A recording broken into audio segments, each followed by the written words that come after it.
M'dzina la Atate ndi la Mwana ndi la Mzimu Oyera. Amen. Moni abale ndi alongo onse, tikulandireni mutumiki watiyankhuleni Ambuye. Ndipo lero ndi Lolemba, Mulungu woyamba munyengo ya Lenti. Munyengo yonse ya Lenti tiona kuti Mulungu akutiyitana mu njira zosiyanasiyana kuti titembenuke mtima. Ndipo mawu alero oyamba adzachokera m'buku la Levitiko mutu 19 ndime 1 mpaka na 2, nkudzalumpha ndime 11 mpaka na 18. Amene akutiwerengera mawu oyamba ndi Eunice Manda kuchokera ku St. John Girls Secondary School mu Diocese ya Mangochi. Ndipo mawu amthenga woyera adzachokera muthenga woyera monga adalembera Mateyo mutu 25 ndime 31 mpaka na 46. Amene akutiwerengera mawu amthenga wabwino komanso kutigawira mawu ndi Reverend Father Joseph Kimu, a director a Radio Maria Malawi kuchokera ku Diocese ya Mangochi.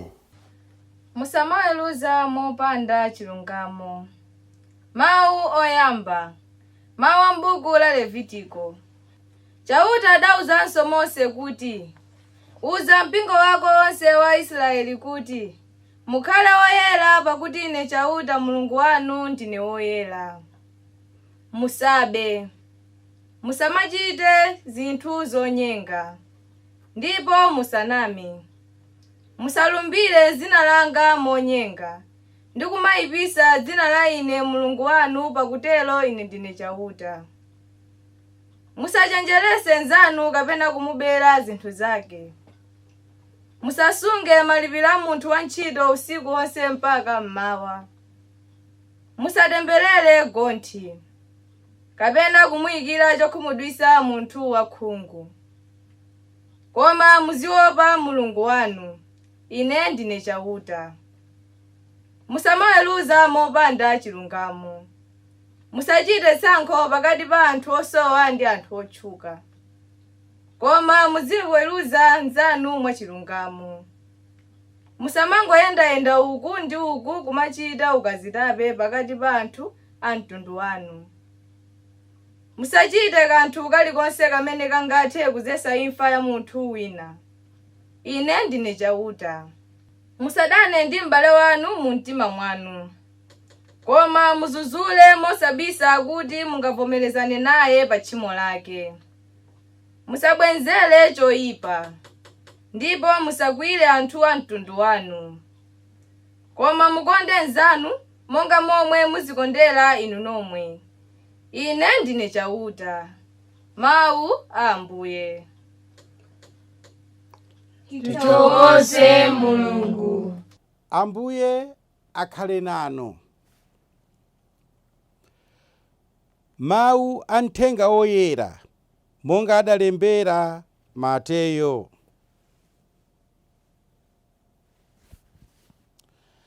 Mateyo mutu 25 ndime 31 mpaka na 46. Pa nthawi yomweyo Yesu adati, pamene Mwana wa Munthu adzabwera ndi ulemerero wake, pamodzi ndi angelo onse, adzachita kukhalira pa mpando wake wachifumu. Adzasonkhanitsa anthu a mitundu yonse pamaso pake, ndipo adzawalekanitsa monga momwe m'busa amalekanitsira nkhosa ndi mbuzi. Nkhosa adzazikhazika ku dzanja lamanja, koma mbuzi ku dzanja lake lamanzere. Tsono iyeyo ngati mfumu azauza akudzanja lamanjawo kuti, bwerani kuno, inu odalitsidwa a Atate anga.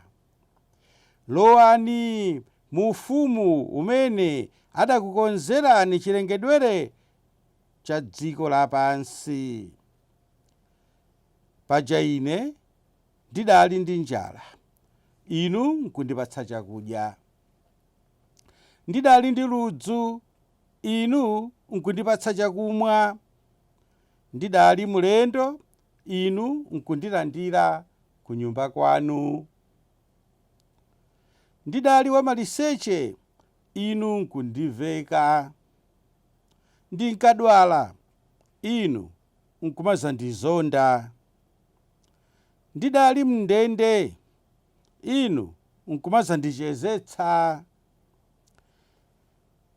Apo olungama aja adzati, Ambuye, ndiliti tidakuonani muli ndi njala, ife nkukupatsani chakudya, kapena muli ndi ludzu, ife nkukupatsani chakumwa? Ndiliti tidakuonani muli mlendo, ife nkukulandirani ku nyumba kwathu, kapena muli wamaliseche, ife nkukuvekani? Ndiliti tidamvapo kuti mukudwala, kapena muli kundende, ife nkuzakuchezetsani? Mfumuyo idzawayankha kuti, ndithu ndikunenetsa kuti nthawi iliyonse pamene munkamuchitira zimenezi wina aliyense mwa abale anga, ngakhale wotsika kwambiriwa, munkachitira ine amene.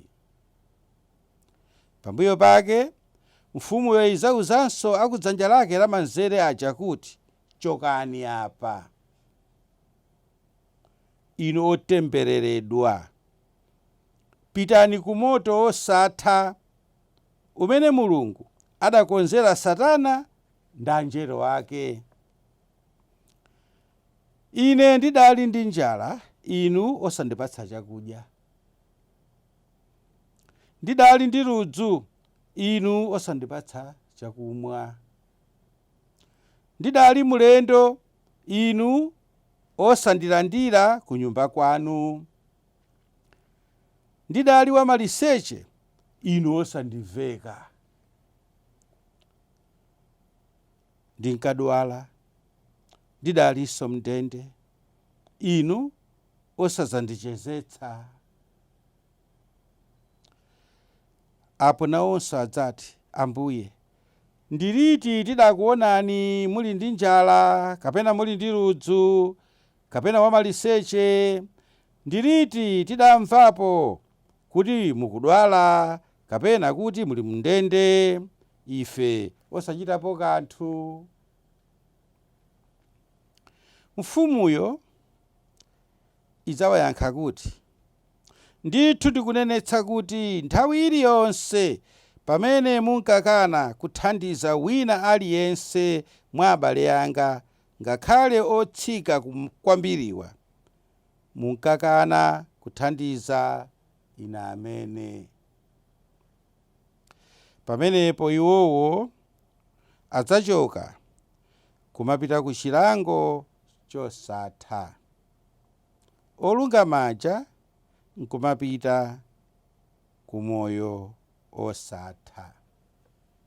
Mthenga wa Ambuye. Abale ndi alongo okondedwa, tidayamba nyengo ya Lenti, tsiku lachitatu la phulusa lapitali. Ndipo nyengo ya Lenti ikutiyitana tonse kuti titembenuke mtima, tilape machimo athu, tikhale anthu abwino, anthu oyera. Tikanene kuti mutu wa mawu a Mulungu amene tawerenga lerowa tikupeza m'mawu oyamba amene tawerenga ochokera m'buku la Levitiko. Ndipo mawuwo ndi akuti mukhale oyera, pakuti ine chauta Mulungu wanu ndine woyera. Ndikhulupirira kuti Lent kuti ikhale yaphindu, Lent kuti ikhale ndithu yeniyeni, ndikuti mkatikati mwa Lent mpaka na kumapeto kwa Lent tipezeke tili anthu oyera. Lent sizabereka zipatso zake zenizeni, ngati potsiriza pa nyengo imene ya Lent tikhala chimodzimodzi mmene tinalili tisanalowe mu nyengo ya Lent.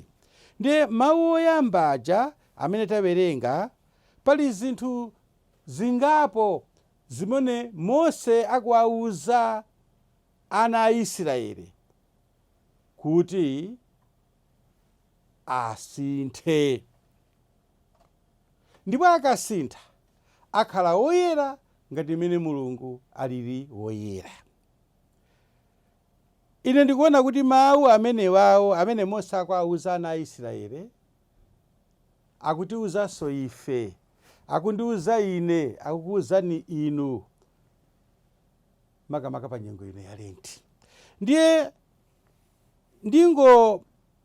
ndingowerenganso zimene Mose wawauza ana a Israeli, zimene ndikuti ifenso tizitsatire pa nyengo ya Lent ino, ndipo tidzakhaladi anthu oyera.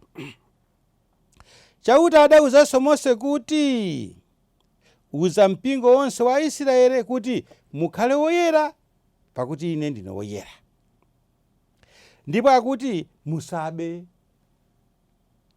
musachite zinthu zonyenga, musaname, musalumbire monyenga, musachenjeretse nzanu kapena kumubera zinthu, musasunge malipiro a munthu wantchito usiku wonse mpaka mmawa, musatemberere gonthi kapena kumuyikira chokhumudwitsa munthu wakhungu, musamaweruze mopanda chilungamo. Anthu osowa ndi anthu otchuka onsewo muziwaweruza molungama. Ndipo akupitirira akuti musamachite ukazitape, musamakachite ukazitape. Akupitiriranso musadane ndi m'bale wanu mu mtima mwanu. Akupitirira musabwezere choyipa, ndipo musakwiyire anthu a mtundu wanu, koma mukonde nzanu monga momwe mumadzikondera inu nomwe. Ine ndine chauta.